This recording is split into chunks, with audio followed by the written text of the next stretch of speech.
ఏదైతే ఉందో ఇది నిజానికి మన వాళ్ళు అంటే ఎవరైతే డిఫెన్స్ ఎక్స్పర్ట్స్ ఉన్నారో వాళ్ళు దీన్ని స్టార్ వార్స్ సైఫై కింద వాళ్ళు పోలుస్తున్నారు. అంటే ఒక లేజర్ తోని డ్రోన్స్ ని నిజానికి చెప్పాలంటే ధ్వంసం చేసే ఒక టెక్నాలజీని డిఆర్డిఓ ఇటీవల ప్రదర్శించింది, చూపించింది కూడా. అది జస్ట్ వాళ్ళు అనౌన్స్ చేయడం కాకుండా వాళ్ళ వీడియోని కూడా వాళ్ళు రిలీజ్ చేశారు. దీని గురించి మీరు ఏం చెప్తారు సార్? హర్ష, మనకు ఇది కొత్త విషయం కాదు. ఆల్రెడీ మనకు మన సరిహద్దులలో, ఎస్పెషలీ పాకిస్తాన్ సరిహద్దులలో మనం ఆల్రెడీ ఈ టెక్నాలజీ డిప్లాయ్ చేశాం ఆల్రెడీ. కాకపోతే దానికి కొంత తక్కువ 2 కిలోవాట్స్ మాత్రమే ఉన్నటువంటిది. 800 మీటర్ల నుంచి 1 కిలోమీటర్ వరకు దూరంలో ఉన్నటువంటి ఆబ్జెక్ట్స్ ని డిటెక్ట్ చేసి వాటిని షూట్ డౌన్ చేయగలిగినటువంటి కాన్సన్ట్రేటెడ్ లేజర్ వెపన్ తోటి కొట్టగలం. అంటే లేజర్ బీమ్, అది laser energy, high energy beam వెళ్తుంది. సో దాంతో మనం చేయగలిగిన కెపాసిటీ మనకు ఆల్రెడీ ఉన్నది. కాకపోతే 2 కిలోవాట్ కెపాసిటీ. ఇప్పుడు కర్నూలులో చేసినటువంటి టెస్ట్ 30 కిలోవాట్స్ కెపాసిటీ. ఇది ప్రమాద్ 5 నుంచి 8 కిలోమీటర్ల దూరం దాకా కొట్టగలిగినటువంటి క్షమత ఉన్నటువంటిది ఇది. కాబట్టి చాలా ఎన్హాన్స్ చేసుకున్నాం. ఆల్మోస్ట్ మనం చూస్తే కనుక 5 రెట్లు దాని యొక్క శక్తిని పెంచాం. ఇన్ఫాక్ట్ జస్ట్ దాని ఎనర్జీ పవర్ లో మనం చూస్తే కనుక ఆల్మోస్ట్ 150% పెంచాం. డిస్టెన్స్ డబుల్ కంటే ఎక్కువ మనం కొట్టగలుగుతుంది. ఇప్పుడు టెక్నాలజీ ప్రపంచంలో మనకంటే 3 దేశాల దగ్గర ఉన్నాయి. ఆఫ్ కోర్స్ అమెరికా, తర్వాత చైనా, రష్యా. వీడు 3 తర్వాత 10 దగ్గరే ఉన్నాయి. బహుశా ఇజ్రాయెల్ దగ్గర ఉంది అని అంటున్నారు. వాళ్ళు బహుశా ఇంతవరకు యూజ్ చేయలేదు. అది మిగతా వాళ్ళు ఐరన్ డోమ్ అంతా ఉంది కాబట్టి దాన్ని వాడుకుంటున్నారు. బట్ డెఫినెట్లీ ఆ క్షమత వాళ్ళకు కూడా ఉంది. బట్ ఎనీవే, మనం ప్రపంచంలో ఒక విధమైన నీష్ మార్కెట్ లో ఉన్నాం. మనం ఇంతటి హై టెక్నాలజీ ఉన్నటువంటి దేశంలో అగ్రగాణి, అంటే ఎక్కువ ఈ టెక్నాలజీ ఉన్నటువంటి దేశాల సంఖ్య చాలా తక్కువ, దాంట్లో మనం ఉన్నాం. కాబట్టి ఇది మనకు చాలా అద్భుతమైనటువంటి విషయం ఇది. కాకపోతే మనకు ఈ 30 కిలోవాట్ సరిపోదు. ఎందుకంటే మనకు అడ్వర్సరీ, ఎస్పెషల్లీ చైనా కావచ్చు, అఫ్ కోర్స్ అమెరికా మనకి అడ్వర్సరీ కాదు, బట్ అమెరికా దగ్గర కానీ రష్యా దగ్గర కానీ ఇంకా చాలా పవర్ఫుల్ వెపన్స్ ఉన్నాయి. ఆల్మోస్ట్ ఇప్పుడు 400 కిలోవాట్ కెపాసిటీ ఉన్నటువంటివి ఉన్నాయి వాళ్ళ దగ్గర. మన దగ్గర ప్రస్తుతానికి 30 కిలోవాట్స్ డెమాన్స్ట్రేట్ చేశాం మనం. దీన్ని ఎన్హాన్స్ చేస్తామని చెప్పేసి మనకు కామత్ గారు, మన డిఆర్డిఓ చీఫ్, ఈ డెమాన్స్ట్రేషన్ అయిన తర్వాత చెప్పారు. ఇది ఆరంభం మాత్రమే, ఇది ఇంకా చాలా మేము ఇంకా చాలా ప్రోగ్రెస్ చేస్తున్నాము. 200 to 300 కిలోవాట్ కెపాసిటీ ఉన్నది. ఆల్మోస్ట్ 20-30 కిలోమీటర్ దూరం దాకా కొట్టగలిగినటువంటి కెపాసిటీ మా దగ్గర ఉంది. మేము దాన్ని ఇంకా ఫైన్ ట్యూన్ చేస్తున్నామని చెప్పారు.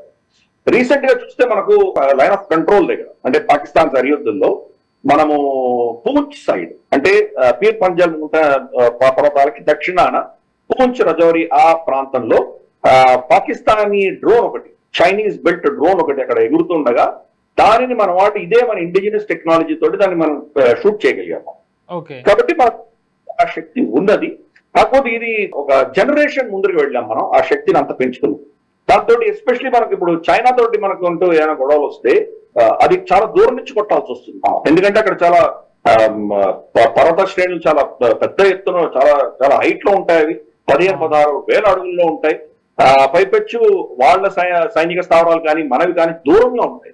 పాకిస్తాన్ కి అలా కాదు, సరిహద్దులు ఇద్దరు కూడా చాలా దగ్గరగా ఉంటారు. కాబట్టి చైనా నుంచి ఏమైనా థ్రెట్ వచ్చిందంటే కనుక దూరం నుంచి కొట్టగలిగిన శక్తి మనకు కావాలి. అందుకని ఈ 30 కిలోవాట్స్ అనేది మనకు ఒక గేమ్ చేంజర్ కింద మనం భావించవచ్చు. సరే, చైనా దగ్గర ఇంకా చాలా దూరం నుంచి కొట్టగలిగిన శక్తి వాళ్ళ దగ్గర ఉండొచ్చు.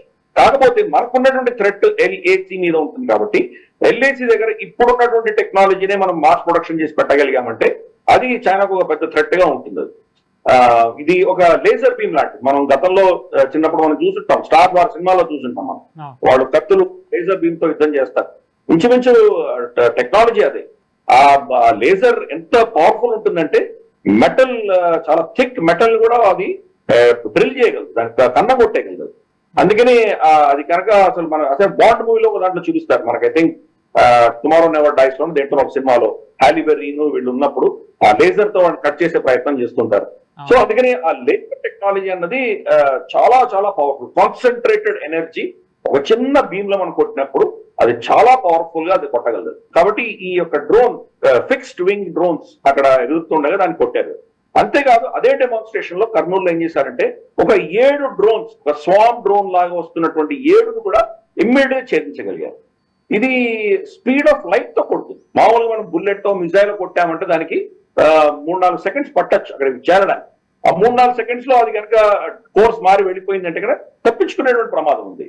కానీ ఈ యొక్క కాన్సన్ట్రేటెడ్ ఎనర్జీ ఏదైతే వెపన్ ఉందో మనకు, లేజర్ వెపన్ ఏదైతే ఉందో, ఇది ఆల్మోస్ట్ స్పీడ్ ఆఫ్ లైట్ దీంతో వెళ్తుంది. అంటే అంతకంటే ఫాస్ట్ గా అయితే ఏ ఆబ్జెక్ట్ వెళ్ళలేదు కదా. ఏది వెళ్ళినా స్పీడ్ ఆఫ్ సౌండ్ కంటే కొన్ని రెట్లు వెళ్ళొచ్చు. మ్యాక్ 1, మ్యాక్ 3 లో వెళ్ళొచ్చు. మ్యాక్ 2 దాటిందంటే కనుక ఏ ఆబ్జెక్ట్ కూడాను స్టేబుల్ గా వెళ్ళలేదు. మనకు అడ్వాన్స్డ్ ఎయిర్ క్రాఫ్ట్స్, చాలా అడ్వాన్స్డ్ మిసైల్స్ అయితేనే ఆ లెవెల్లో వెళ్తాయి. కాబట్టి ఆల్మోస్ట్ ప్రమాదమే వాళ్ళ హెలికాప్టర్లు కావచ్చు, వాళ్ళ డ్రోన్స్ కావచ్చు, వీటన్నిటి కూడా మనం టార్గెట్ చేయొచ్చు. కాబట్టి ఆ క్షమత మనకు వచ్చింది. ఇది ఒక పెద్ద గేమ్ చేంజర్ కింద మనం భావించాలి. పైపెచ్చు ఇది చాలా వర్సటైల్. దీన్ని మనం ఆల్రెడీ కూడా మన రిపబ్లిక్ డే పరేడ్ లో దీన్ని ఆల్రెడీ మనం ఆవిష్కరించాం, చూపించాం అందరికీ.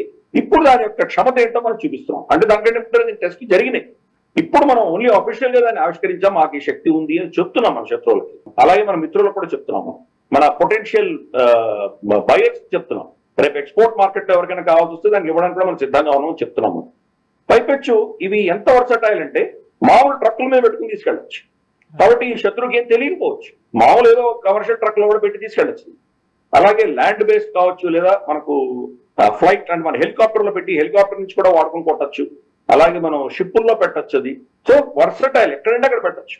ప్లస్ దీన్ని ఒక ప్లేస్ నుంచి ఇంకో ప్లేస్ తీసుకువెళ్ళి డ్రాప్ చేయడం అనేది చాలా సునాయాసంగా చేయొచ్చు. ఫర్ ఇన్స్టెన్స్ మన చిప్ కావచ్చు, లేదా మనకు అపచే హెలికాప్టర్స్ కావచ్చు, ఈవెన్ లైట్ కాంబాట్ హెలికాప్టర్స్ కావచ్చు, అవి దీన్ని ఈజీగా లిఫ్ట్ చేసి తీసుకెళ్లి ఎక్కడైనా కావాలంటే డిప్లాయ్ చేయొచ్చు. రోడ్డు లేని ప్రాంతంలో, చాలా కీంకారణ్యాలు ఉన్న ప్రాంతంలో, పర్వత ప్రాంతాల్లో దీన్ని మనం డిప్లాయ్ చేసుకొని అక్కడి నుంచి కూడా వాడచ్చు. కాబట్టి ఒక చాలా వర్సటైల్ వెపన్ ఇది, న్యూ ఏజ్ వెపన్ ఇది, కాన్సన్ట్రేటెడ్ ఎనర్జీని వాడుకొని కొట్టేటువంటి వెపన్. ఈ 300 కిలోవాట్ ది డెవలప్ ఏదైతే చేస్తున్నారో దాని పేరు సూర్య అని పేరు పెట్టారు మన వాళ్ళు. సూర్యుడు యొక్క కిరణాలు ఎంత తీక్షణంగా ఉంటాయో అంతే తీక్షణంగా అది ఉండబోతోంది అంటున్నాము.